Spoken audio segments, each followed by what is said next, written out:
안녕하세요. 글로벌 리스크 체계 조의준입니다.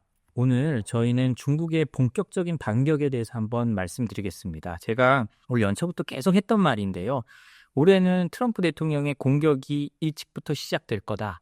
그러나 오히려 우리가 더 주목해야 될 것은 중국의 반격일 수 있다라고 했습니다. 그리고 이제 그 중국의 반격이 본격적으로 시행되고 있거든요.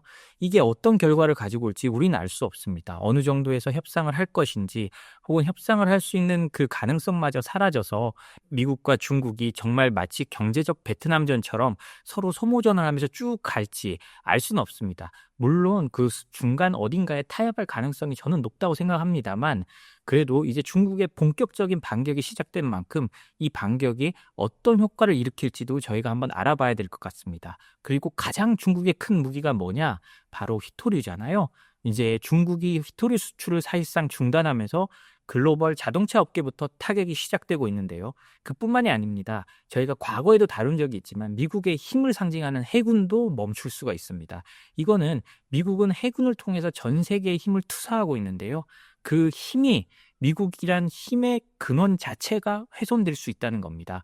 물론 다 어떤 식으로 대체를 찾아가겠지만 그 과정에 수많은 혼란이 있을 수밖에 없을 텐데요. 오늘 일단 차 문제부터 알아보도록 하겠습니다. 중국 정부가 미국과의 무역 갈등에 대해 총 7종의 중히토류 수출을 사실상 중단하면서요.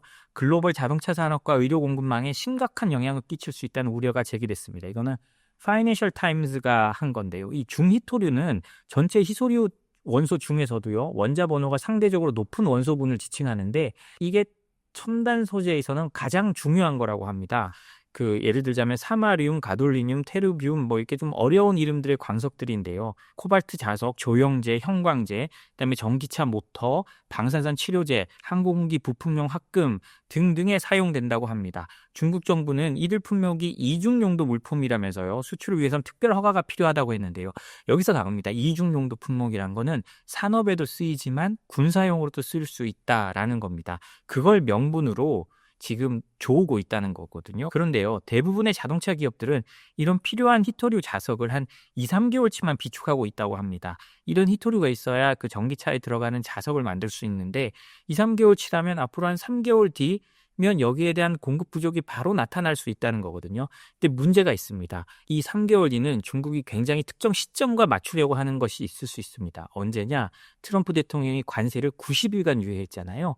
이 관세 유예가 끝나갈 때쯤 되면 이런 히토류 재고도 바닥나간다는 겁니다. 그러면 트럼프 대통령이 이 관세를 어떻게 하느냐에 따라서 중국은 계속 이 수출 통제를 하느냐 마느냐를 결정하면서 트럼프를 애먹이고 힘들게 할 수 있는 겁니다. 한 제조사 고위 임원은요. 이번 사태의 심각성을 1등급부터 10등급 중 7에서 8등급으로 평가했고요. 테슬라를 포함한 대부분의 업체가 영향을 받을 것이라고 했습니다.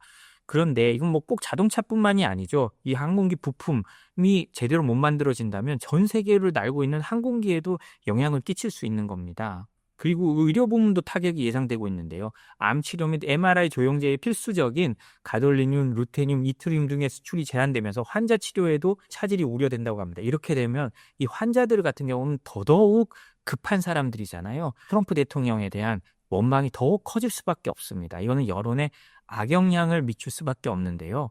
상하이의 의료용 히토류 수출 기업들은 지금 수출을 전면 중단했고요.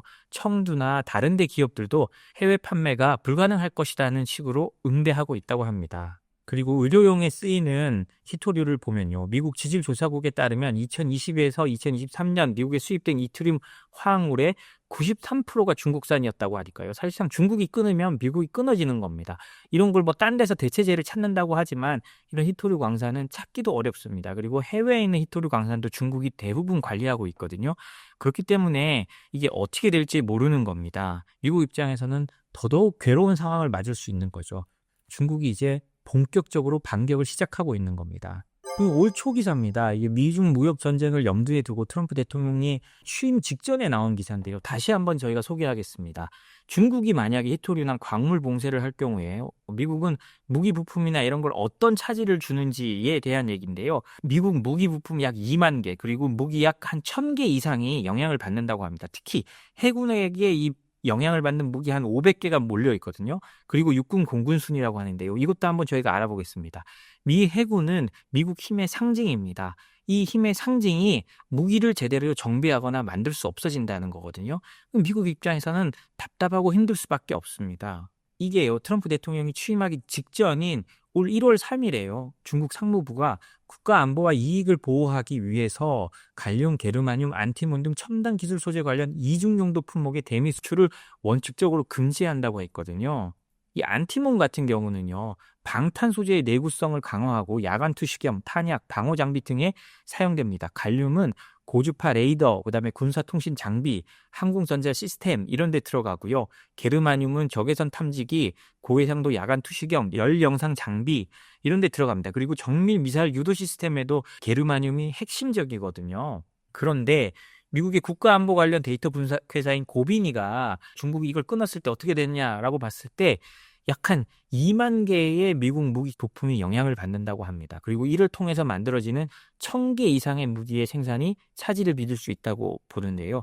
안티몬이 필요한 부품은 무려 6,335개, 갈륨은 10,000개가 넘어가고요. 게르마늄도 12,000개에 달합니다. 그래서 이런 게 다 합쳐지다 보면요, 중국이 히토리를 완전히 끊었을 때 무기를 제대로 만들 수 없어진다는 겁니다. 그리고 미국 무기 시스템 생산을 지원하는 12,000개의 공급망 중에요, 87%가 무려 87%입니다. 그러니까 중국에 의존하고 있다는 겁니다. 안티몬은요 88%, 갈륨은 85%, 게르마늄은 89%가 중국에 의존하고 있다는 건데요. 한마디로 중국 없이는 미국 무기가 만들어질 수가 없다는 거나 마찬가지입니다. 이런 상황에서요, 중국이 이제 제대로 히토리를 조우기 시작하면요, 미국의 힘의 상징, 항모 전단이 작전 수행을 할 수가 거의 없는 상황에 갈 수도 있습니다. 이걸 하는데 미사일 방어 체계나 통신 시스템, 항모 전단이에요. 이런 광물들이 핵심이거든요. 그런데 이런 제대로 통신이나 미사일 방어 체계 시스템을 제대로 구축할 수 없다면 항모 전단은 완벽한 위험에 노출됩니다. 우리가 이번에 봤듯이 후티 반군이요, 미국 군함을 공격할 때 중국 위성 사업자로부터 그냥 위치를 전송 받고도 갑자기 후티 같은 작은 반군 조직이 대한 미사일을 날려서 미군을 공격합니다. 그런데요, 실제 전투가 붙으면 어떻겠습니까? 미군의 항모 전단의 모습은 중국이나 러시아나 이런 데서 위성으로 실시간으로 보고 있을 텐데요. 거기에 미사일이 쏟아져 내리거나 견제하는 것들이 쏟아져 올 텐데 거기에 미사일 방어 체계나 이런 게 작동되지 않으면 항모는 그냥 거대한 공동 묘지가 될 수밖에 없는 겁니다. 그런데 이 중요한 부품들이 중국의 80% 이상 의존하고 있었다는 거거든요. 육군도요, 267개의 무기 체계가 영향을 받을 거로 보이는데요. 전술 차량, 야간 전투 장비, 지상 전투 시스템에서 안티몬 및 게르마늄 의존도가 크다고 합니다. 공군은 198개 무기 체계가 영향을 받는데요. 전투기와 폭격기의 레이더 시스템, 고성능 통신 장비, 정밀 유도 무기 시스템에서 광범위하게 사용된다고 합니다. 이런 걸 보면 미국이 그동안 너무 중국에 의존적이었던 거예요. 이런 공급망을 차근차근 해놨어야 되는데요, 그걸 안 한 거죠. 사실 트럼프 대통령이 하는 정책이 과격해서 그렇지 그 의도나 목표는 충분히 저는 이해할 만한 거라고 생각합니다. 사실 그 전에 대통령들이 너무 이거를 풀어준 면이 있는 거죠. 어떻게 미군의 무기 체계의 핵심적인 광물 80% 이상을 중국에 의존하고 있다면 언제든지 중국이 틀어 잠그면 무기를 못 생산한다는 걸 그 전에 몰랐을까요? 알면서도 그냥 넘어간 거죠. 근데 이제 어쩔 수가 없게 된 겁니다. 미국도 중국도 서로의 약점을 가지고 물고 늘어지는 상태가 됐고요. 저는 물론 미국이 이 경쟁에서는 우위라고 생각합니다. 왜냐, 미국이 바잉 파워가 있고 여전히 기술도 압도적이니까요. 그렇지만 중국도 만만치 않다는 얘기를 드리는 겁니다. 제가 저번에도 말씀을 드렸지만 이 전쟁에서요, 이게 경제적 베트남전이 된다면 양측 모두 피해가 큽니다. 물론 중국의 피해가 크겠지만 중국이 체제적이거나 어떤 중국 내부의 선전 활동을 통해서 이 전쟁을 우리가 피해를 많이 보더라도 길게 끌고 가면 우리가 이긴다라고 판단한다면 중국이 길게 끌고 갈 수도 있거든요. 이 왜 경제적 베트남전이라고 말씀드리냐면요, 베트남전에서 미군 전사자는 58,000명밖에 안 됩니다. 북베트남, 베트콩의 전사자는 무려 110만 명, 약 거의 20배에 달하잖아요. 그럼에도 불구하고 전쟁은 베트남이 이겼다는 평가를 받습니다. 미국이 전투에서 이길 수 있지만요, 길게 전투할 수 있는 상황이 지금 아닐 수도 있거든요. 민주주의 국가의 특성상요. 반면 중국은 길게 끌고 갈 수도 있습니다. 사상자가 더 많더라도요. 그렇기 때문에 중국이 히토리를 제대로 끌어 잠그기 시작한다면 미국은 아까 말씀드린 듯이 차부터 무기까지 전 영역의 파장이 커져나가면서 상당히 트럼프 대통령이 코너에 몰릴 수도 있는 겁니다. 이런 상황이니까요. 트럼프 대통령이 지난 15일에 가공된 핵심 광물 및 파생 제품 수입의 국가 안보 영향을 조사하는 행정명령에 서명하는 겁니다. 이 행정명령은요, 중국이 미국의 고율 관세에 대응해서 히토리 수출 제한 조치를 취하니까요, 중국산 가공 히토리움 및 핵심 광물 수입에 대한 추가 관세 부과를 위한 명분으로 해석되는데요. 추가 관세를 위한 명분도 되지만 이 보고서를 통해서 어떻게 대응 마련을 하기 위한가 또 함께 연구가 될 겁니다. 사실 민주주의 국가에서 히토류 광산 같은 거를 만들기가 참 어렵습니다. 특히 환경 문제, 특히 선진국일 때는 환경이 엄청 민감하잖아요. 환경 문제가 제일 크고요. 어느 날 갑자기 광산을 만든다고 되는 게 아닙니다. 한 광산이 있다는 게 확인돼도 제대로 개발해서 만들어지는 데는 5년 이상 걸린다고 하거든요. 암만 미국이 진짜 빨리 한다라고 해도 그래도 한 2, 3년 걸린다고 할 때 트럼프 임기 중에 제대로 이 히토류를 할 수 있을지도 모릅니다. 해외에서 들여온다? 해외에 있는 자원도, 히토리 자원도 이미 중국이 거의 촉수를 뻗치듯이 다 뻗쳐서 이미 사놓거나 그 중국이 관리하고 있는 경우가 많거든요. 그렇기 때문에 미국이 하루아침에 한다고 되는 것이 아닙니다. 이거는요, 미국이 공급망 재편과 자국 산업 보호 정책을 하려는 것으로 볼 수 있는데 이게 앞으로 어떻게 풀릴지는 좀 봐야 될 것 같습니다. 그리고 실제로 미국이 계속 이렇게 해왔거든요. 근데 어떤 그러면 미국이 그동안 성공을 했느냐? 그렇지 않습니다. 바이든 대통령 때 흑연의 사례를 한번 보여드릴게요. 이 공급망 개편의 실상 디리스킹에서 뉴리스킹으로라고 이것도 올 1월 달에 저희가 한 겁니다. 이게 피터슨 국제연구소에서 냈던 자료인데요. 이 모잠비크 발라마 흑연 광산에 대한 얘기입니다. 흑연도요. 미국이 흑연을 확보하기 위해서 엄청나게 노력을 했습니다. 그런데 제대로 못했어요. 이 발라마 광산을 보면 왜 그런지를 알 수 있는데요. 이 발라마 광산은요, 중국의 흑연 의존도를 줄이기 위해서 미국이 전략적으로 투자한 겁니다. 바이든 대통령이 투자를 하고 대대적으로 선전했던 광산이거든요. 그런데 이게 중국으로부터 디리스킹, 리스크를 낮춘다고 했지만 오히려 미국의 새로운 리스크가 된 겁니다. 미국이 새로운 광산을 찾기가 너무나 어렵다는 현실을 마주하게 됐고요.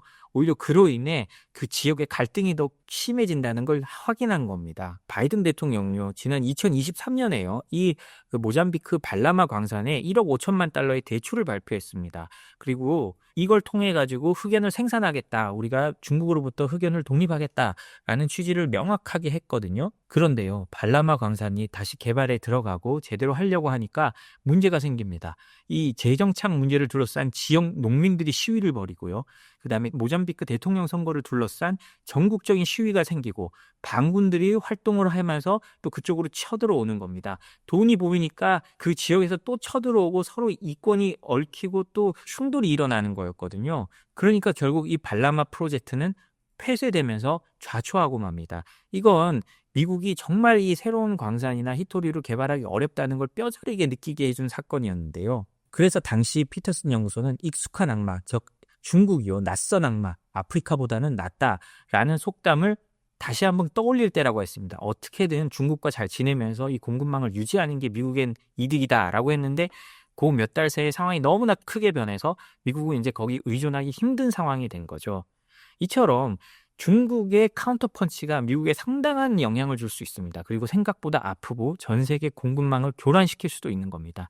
이런 일이 일어난다면 뭐 단순히 주식시장뿐만이 아니라 전 세계 시장이 요동을 치겠지요. 그리고 우리 산업계에서도 굉장한 고통을 겪을 수 있습니다. 그러니까 이런 공급망의 변화들을 저희가 잘 살펴보고 대응해 나가야 될 것 같습니다. 그리고 앞으로 이런 중국의 반격은요, 더욱 강해질 것으로 보이기 때문에 저희가 정말 촉각을 곤두세워야 될 겁니다. 지금은 트럼프의 시간이지만 이미 시진핑의 시간으로 어느 정도 넘어갔고 그 시간이 가면 갈수록 중국의 반격이 거세질 수 있습니다. 오늘 저희가 준비한 소식은 여기까지입니다. 저희 소식이 도움이 되셨다면 구독과 좋아요, 알림 설정 부탁드립니다. 감사합니다.